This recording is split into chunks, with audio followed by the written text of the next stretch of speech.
فمن حاجك فيه من بعد ما جاءك من العلم فقل تعالوا ندعو أبناءنا وأبناءكم نساءنا ونساءكم انفسنا وانفسکم ثم نبتہل فنجل لعنت اللہ علی الکاذبین۔ بات نفس کی تھی، اللہ کی لعنت کی بات ہو رہی ہے، یعنی اس نفس کا جو دشمن ہو جائے اس پہ اللہ کی لعنت۔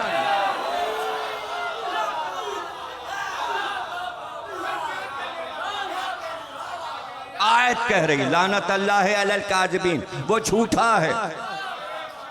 اس لیے کہ رسول اللہ نے کہا جو علی سے لڑے اس سے میری لڑائی، جو علی کو دوست رکھے وہ میرا دوست۔ اس سے بڑھ کے مودت کی مثال کیا ہو سکتی ہے؟ قُلْ لَا أَسْأَلُكُمْ عَلَيْهِ أَجْرًا إِلَّا الْمَوَدَّةَ فِي الْقُرْبَى، اسی اجر رسالت جو نبی نے ادا کیا ہے، اسی قربہ کا مرکز حسین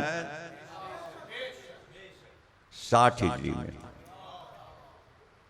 60 ہجری میں گھر 61 ہجری میں شہادت۔ جیسے مددگار علی ہیں سرکار دو عالم کے لیے، ایسی حسین کے مددگار عباس تھے۔ بہت کچھ سوانحات ملتی ہوئی ہے، جیسے محبت سے سرکار نے علی کو پالا تھا سینے پہ سلا کر، ویسے ہی حسین نے عباس کو سینے پہ سلا کر پالا تھا۔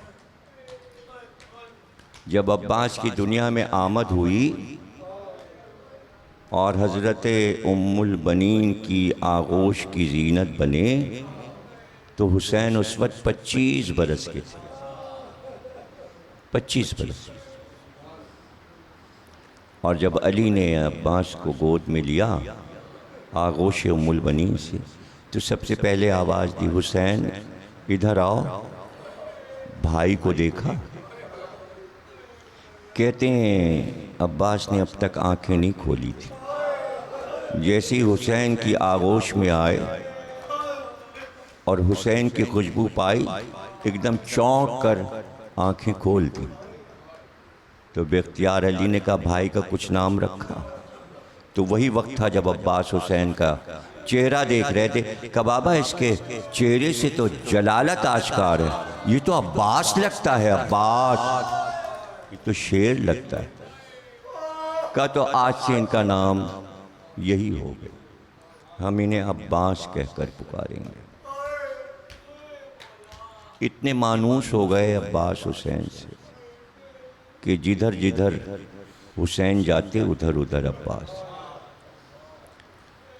جب لوگ ملنے کے لیے باہر آتے اور آپ تشریف فرما ہوتے مکان کے باہر تو دور 7 برس کا ایک بچہ شیر کی طرح ہاتھ باندھ ہر آنے والا پہلے عباس سے پوچھتا تھا میں حسین سے ملاقات کر سکتا ہوں؟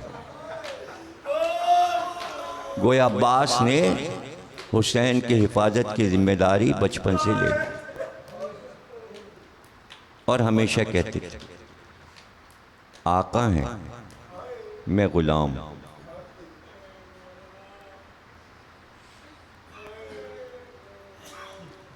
آپ آقا ہیں میں غلام۔ کیا وفا تھی، کیا وفاداری تھی حضرت۔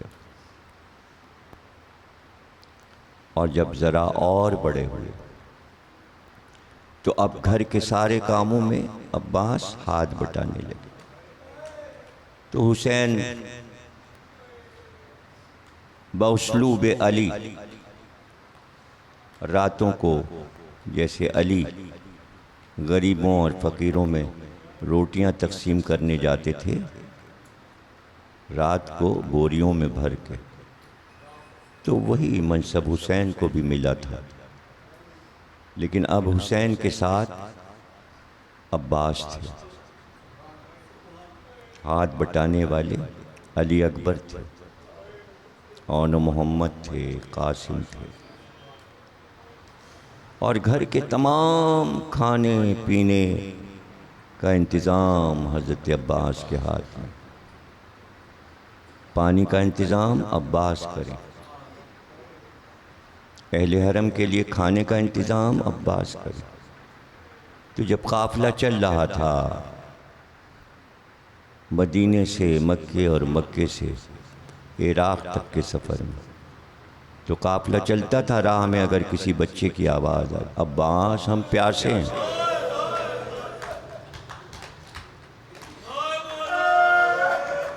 تو مشک کا دہانہ کھول کر کوزے کو پانی سے بھر کے بس اتنا کہتے تھے حاضر۔ اس لیے جب نظر عباس ہوتی ہے اسے کہتے ہیں حاضری۔ حاضری اسی لیے کہتے ہیں کہ عباس خود کہتے تھے، کسی نے کھانا مانگا حاضر، اسی سے لفظ بن گیا حاضری۔ جس عباس نے ہمیشہ صرف آل محمد کے گھرانے میں پانی کا انتظام نہیں، بلکہ عباس کی عادت تھی کہ مدینے کے ایک ایک مکان پہ رک کر پوچھتے تھے پانی گھر میں ہے؟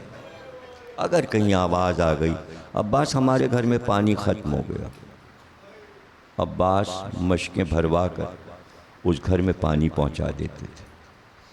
اللہ اکبر، اہل مدینہ کتنے خوش تھے عباس سے۔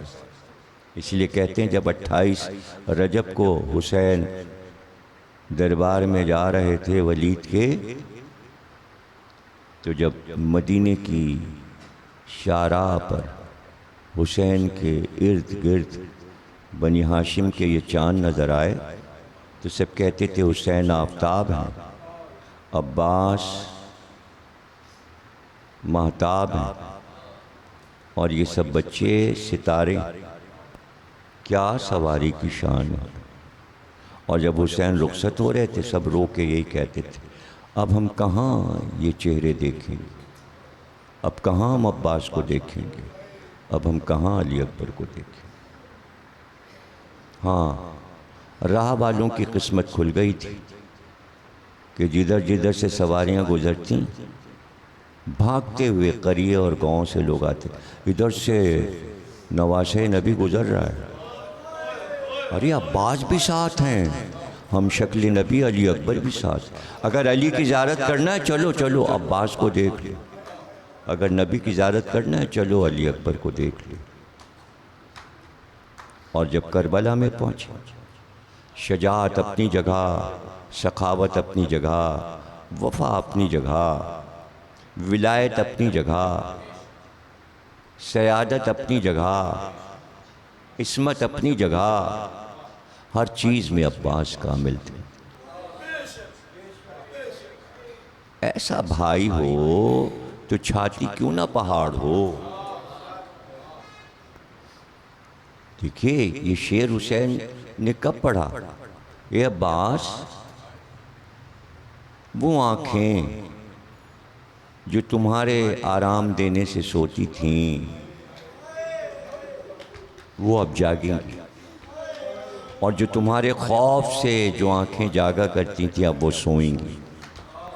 یہ شعر امام حسین نے عربی میں پڑھا تھا، یہ تو حسین نے شعر پڑھا تھا، یعنی جب تک عباس ہیں حسین کا دشمن جاگ رہا ہے عباس کے خوف، اور حسین سو جاتے تھے۔ عباس جو ہیں، عباس پہرے پر ہیں۔ یہ تو حسین کے جملے، لیکن بہن کا ارمان جس کی عید ہوتی تھی عباس جیسے جوان بھائی کو دیکھ۔ بتقریر میں نے ختم کی آخری جملے، اور اس پہ غور کر لیجئے کہ حضرت زینب کہتی ہیں کہ اکثر بابا مجھ سے یہ کہتے تھے، میری طرف دیکھتے اور کہتے زینب تیرے بازوؤں میں رسی بندھے گی۔ تو میں اکثر سوچا کرتی تھی جس کے بھائی حسن اور حسین جیسے ہوں بھلا کس کی مجال ہے کہ اس کے بازوؤں میں رسی بندھے۔